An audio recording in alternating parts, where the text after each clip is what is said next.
नमस्कार, मैं चंदन उपाध्याय आप सभी का आपके अपने YouTube चैनल साइकोलॉजी वाले गुरुजी में बहुत बहुत स्वागत एवं अभिनंदन करता हूं।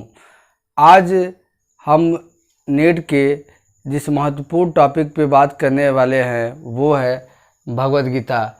पिछले क्लास में हमने भगवद गीता के पृष्ठभूमि के विषय में बात की थी। आज हम भगवद गीता का अवलोकन एक नज़र में करेंगे, ठीक है, कि आखिरकार भगवद गीता में कितने अध्याय होते हैं, कितने श्लोक होते हैं, ठीक। तो इसके बारे में एक दृष्टिकोण में हम देखेंगे कि भगवद गीता का ओवरव्यू क्या है, ठीक है, जो परीक्षाओं के दृष्टिकोण से महत्वपूर्ण होता है। तो आइए शुरू करते हैं अपने क्लास को।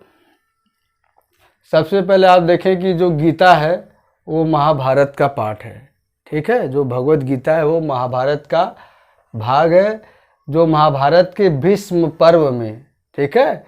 अगर पूछा जाए क्वेश्चन कि गीता का वर्णन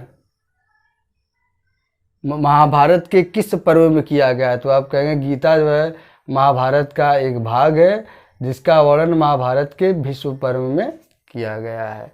ये किस धर्म का है? गीता सनातन धर्म का है, ठीक है। वैसे तो गीता को किसी धर्म से जोड़ना ये प्रासंगिक नहीं होगा, क्योंकि गीता एक मोटिवेशनल बुक है, एक मनोवैज्ञानिक बुक है, ठीक है। वैसे भी ये किस धर्म से बिलोंग करता है आपके जानकारी के लिए बता दें तो ये धर्म सनातन धर्म से बिलोंग करता है। इसके लेखक कौन है, लिखने वाले कौन है? गीता भगवान श्री कृष्ण के द्वारा कही गई है ज़रूर, लेकिन इसको लिखने लिपिबद्ध इसको किसने किया है? तो महर्षि वेदव्यास जी ने लिपिबद्ध किया है। गीता की भाषा क्या है?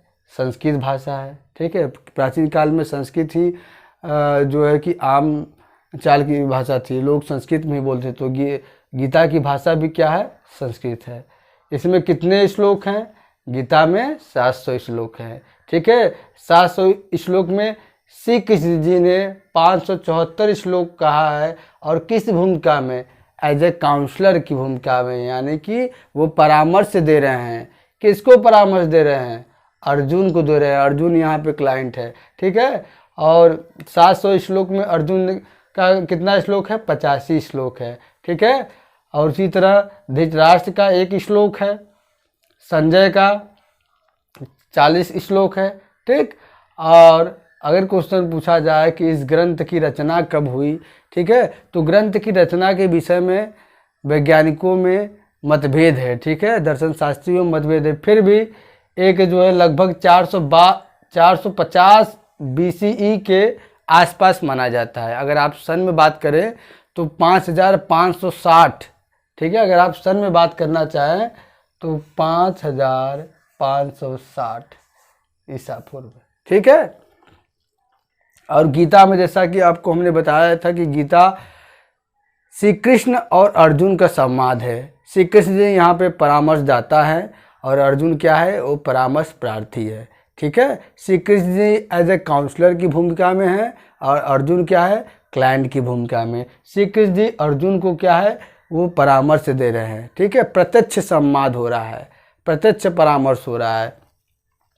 और ये गीता, ये प्रत्यक्ष परामर्श की ज़रूरत क्या हुई अर्जुन को? ज़रूरत इसलिए हुई कि जब महाभारत का युद्ध हो रहा था, महाभारत का युद्ध कौरवों और पांडवों के बीच हुआ, ठीक है। तो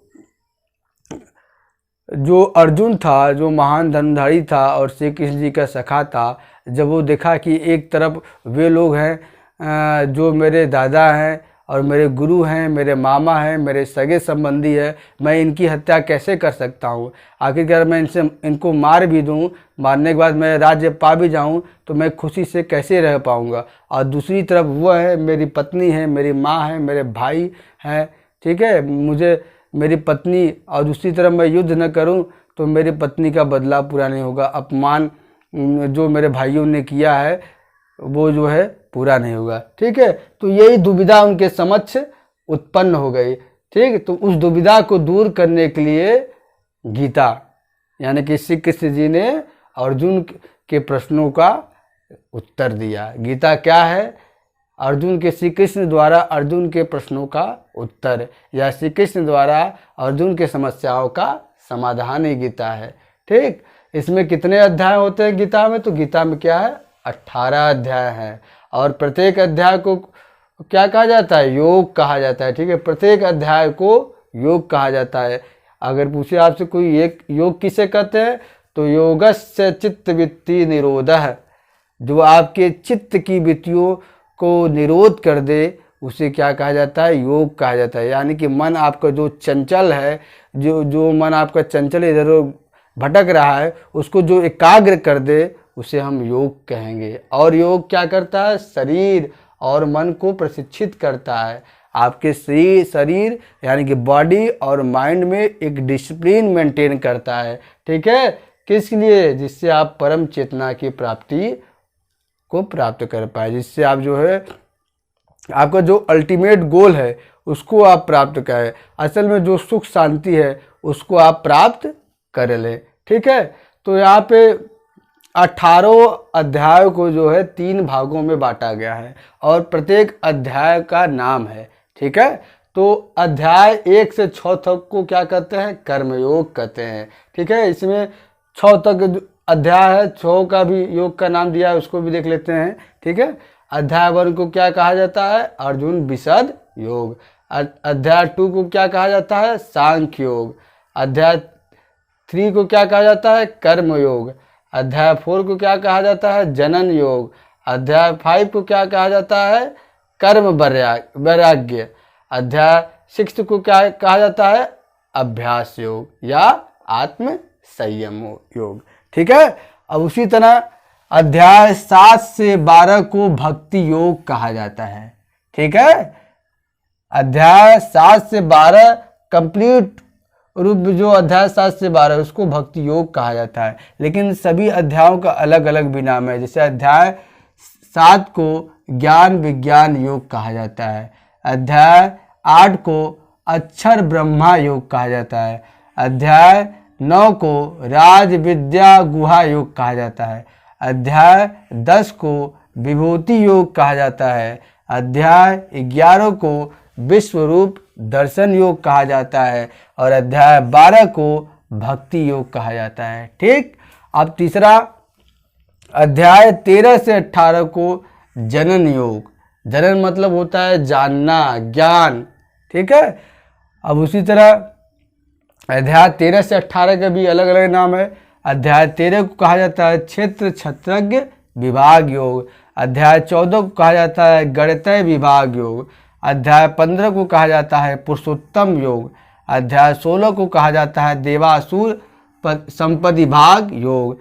अध्याय 17 को कहा जाता है सद्रात्रय विभाग योग और अध्याय 18 को कहा जाता है मोक्ष संन्यास योग। ठीक है, तो ये पूरे 18 जितने अध्याय हैं उनका सबका प्रत्येक अध्याय को किस योग से किस योग के नाम से जाना जाता है उसके बारे में हमने देख लिया। और एक टॉपिक और इसको देख लेते हैं कि अध्यात्म के 4 रास्ते होते हैं। 4 पाथ्स टू स्पिरिचुअलिटी। आध्यात्मिकता की तरफ आप पहुंचने चाहते हैं तो उसके 4 रास्ते होते हैं। अगर आप उस परम ब्रह्म की प्राप्ति करना चाहते हैं तो उसके 4 रास्ते हैं। अगर आप मोक्ष की प्राप्ति करना चाहते हैं तो उसके 4 रास्ते। सबसे पहला है कर्म योग। कर्म के माध्यम से भी आप भगवान को पा सकते हैं। उस परम ब्रह्म से आपका आत्म साक्षात्कार हो सकता है। ठीक है, इसमें क्या है? आप निस्वार्थ रूप से सेवा करिए और कर्म का योग करिए। जो आपको दायित्व मिल रहा है उसको आप जो है ईमानदारी पूर्वक करिए। ठीक, जब आप इस समाज में आए हैं तो जो आपको दायित्व मिल रहा है उसको आप ईमानदारी पूर्वक करिए और लोगों की, गरीबों की जो है निस्वार्थ भाव से सेवा करिए। श्री कृष्ण गीता में कहा भी है कि माँ फलेषु कदाचन, कर्म करो फल की इच्छा न करो। कर्म के द्वारा जो है श्रवण कुमार देवतुल्य हो गए हैं माता पिता की सेवा के द्वारा। भक्ति योग, इसमें समर्पण का योग। ठीक है, सब कुछ जो है भगवान को सौंप देना। ठीक है, अब सौंप दिया इस जीवन का सब भार तुम्हारे चरणों में है, जीत तुम्हारे चरणों में है, हार तुम्हारे चरणों में। ठीक है, जैसे मीराबाई थी, इन्होंने सब कुछ भगवान श्री कृष्ण को सौंप दिया था और अंत में वो उन्हीं में लीन हो गई। तीसरा है राजयोग। इसको ध्यान का योग कहा जाता है। इसके माध्यम से कुंडलिनी का जागरण किया जाता है और कुंडलिनी का जागरण करके भगवान से साक्षात्कार किया जाता है। ठीक, ये राजयोग जो है एक संस्था है ब्रह्म कुमारी, ठीक है, उसमें राजयोग कराया जाता है, छोटी छोटी बातों का ध्यान रखा जाता है। ठीक, और चौथा क्या है, जनन योग। जनन योग मतलब क्या है, आपकी ज्ञान, इच्छा शक्ति, ठीक है, और बुद्धि के द्वारा उस परम तत्व के ज्ञान को जानना, उसे क्या कहा जाएगा, जनन योग कहा जाएगा। और उसी के माध्यम से अंत में क्या है, मोक्ष की प्राप्ति करना। तो ये चारों जो रास्ते बनाए गए हैं, ये सभी का लक्ष्य एक ही है कि इस परम ब्रह्म परमात्मा से साक्षात्कार और अंत में मोक्ष की प्राप्ति। तो ठीक है, आज की क्लास में इतना ही, मिलते हैं अपने अगले क्लास में। अगर आप चैनल पे नए हो तो चैनल को सब्सक्राइब करें और ज़्यादा से ज़्यादा शेयर करें। बहुत बहुत धन्यवाद।